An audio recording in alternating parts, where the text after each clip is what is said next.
Ny situation ny Madagasikara amin'izao fotoana izao raha jereko ara-tsoratra masina amateolojiana dia mitovy exactement amin'ny situation ny zanak'Israely verina avy any amin'ny fahababoana en exil.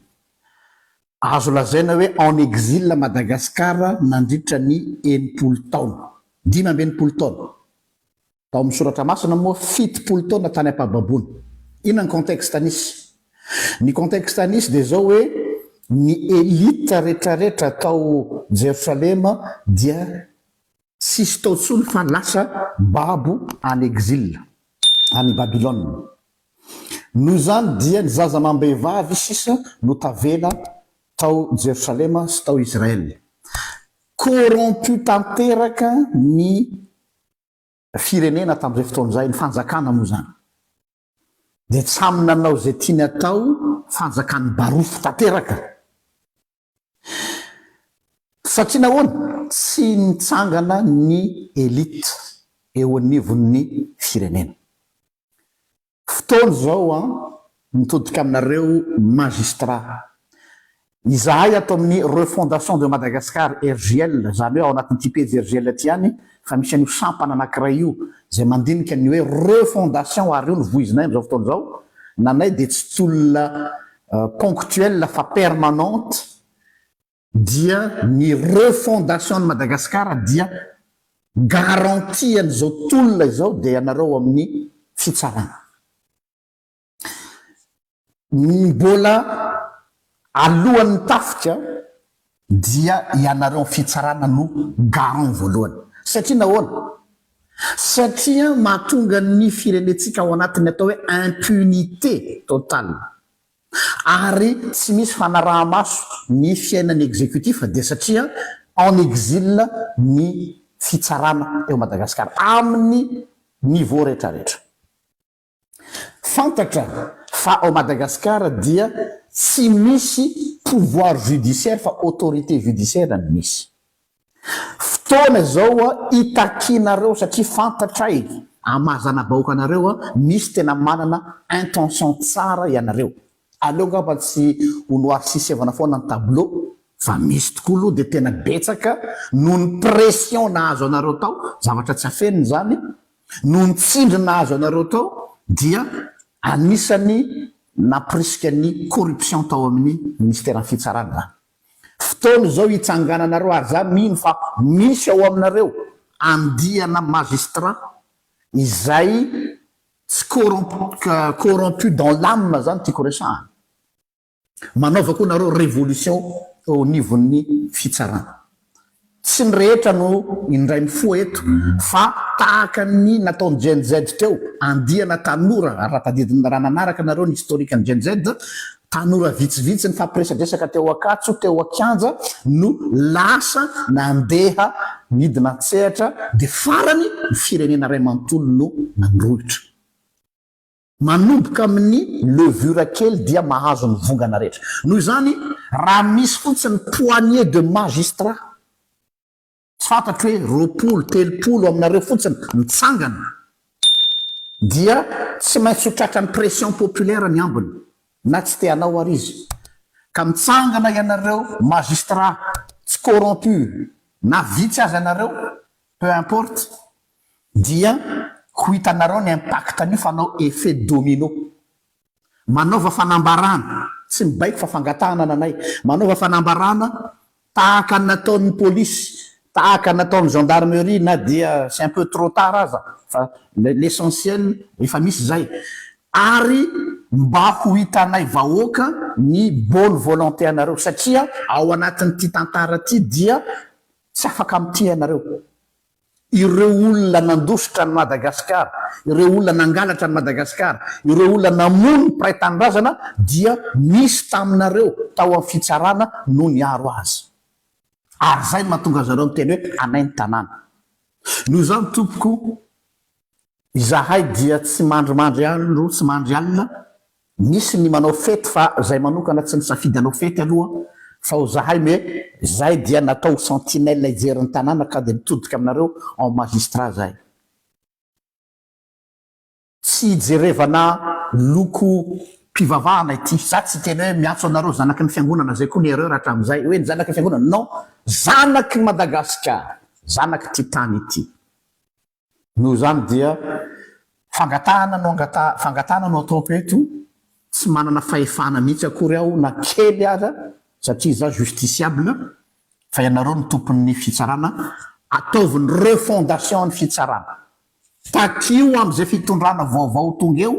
ny anananareo ny atao hoe indépendance de la justice mba ho quatrième pouvoir am'izay ny justice fa tsy instrument de représailles ny exécutif zay ny problème eto Madagasikara lasa instrument de représailles ny exécutif mitsiriritra mihitsy zay mijery aty amin'ny tany mandroso aty hoe ny fitsarana afaka mi faire plier ny filoham-pirenena zareo ny mahazo Sarkozy am'izao fotoana zao io miseho azo mafy fa izy zao lasa midénoncer hoe misy dictature des juges ozy izy zay tsy malala zay ny ambadika any aloha fa ny fantatray de hoe rehefa ny justice mitsangana ka ianareo no manana indépendance voafetra ireo olareo ny problème am'izao fotoana zao masy de hoe hanangana fitondrana vaovao tsika fomba fiasa vaovao ny base aloha ny voalohany de ianareo justice any amin'ny justice no anomboatsika nyty resaky ty mitodika aminareo Gen Z mitodika aminareo Gen X Gen Y ASSDU sy ny mpitolona rehetrarehetra ny fitolomana tsy eny amin'ny arabe ihany fa ny fitolomana de manomboka any amin'ny institution il faut rénover les institutions voalohany am'izany ny fitsarana ka ianareo misy Gen Y Gen X Gen Z ao aminareo ao amin'ny fisainana tsy voatery hoe le milahatra eny amin'ny arabe zany nana zany avahako sara tsy ny atao hoe Gen X Gen Y Gen Z akory tsy le olona le mpiogaoga eny amin'ny arabe fa misy olona mpitolona aty ambadika fa ireny aza no efficace kokoa ary mahatonga le tolona tetỳ amin'ny arabe nanome vokana ka dia makasitraka mialosa hady ho an'izay mety amaly antso ho amin'ity fanavaozana ity hoe manaova conclave raha sitrakareo mamoa fehi-kevitra ary ity koa ny zavatra anankiray opaque loatra ny fikambananareo magistrature de Madagascar manomboka androany zany raha tianareo iverina ny confiance nay vahoaka aminareo mpitsara dia manaovanareo communiqué matetika zarao aminay hoe inona ny problema tonga de manaova circuit court raha misy problema de zarao aminay vahoaka efa misy ny tamadrosa-tserasera manaova conférence de presse mamoa communiqué dia zahay vahoaka no anampitosika anareo raha ohatra ka ilaina ny fanoanana satria am'izao mandat populaire zao no anaovana ny révolution zay le izy on est obligé de passer par ce circuit là rehefa hitanareo fa misy tady anakana le izy aboray aminay dia eto daholo miteny ny influenceur miteny ny tanora miteny ny média fa zay no mampandroso ny firenena sasany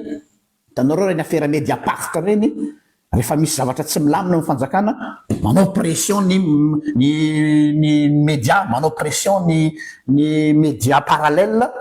foritra ihany io on va se donner la main zay vonina ny fanometanina aminareo satria fantatry fa misy olona bonne volonté aminareo ty aho en tout cas zahay ato amin'ny refondation de Madagascar RGL efa manana équipe zahay zay afaka ifampiraraha aminareo ifampandinika aminareo hoe inona daholo ny resaka lalàna tokony amboarina vulgarisena ilaina ny vulgariser ny lalàna tezao ny vahoaka hahay lalàna tezao ny vahoaka hafantatra ny zoany mafaly azy zao mahita misy dokotera tsy anankiray ihany izy zao fa manomboka roa telo sy efatra sahy am'izay manao karazana influenceur médical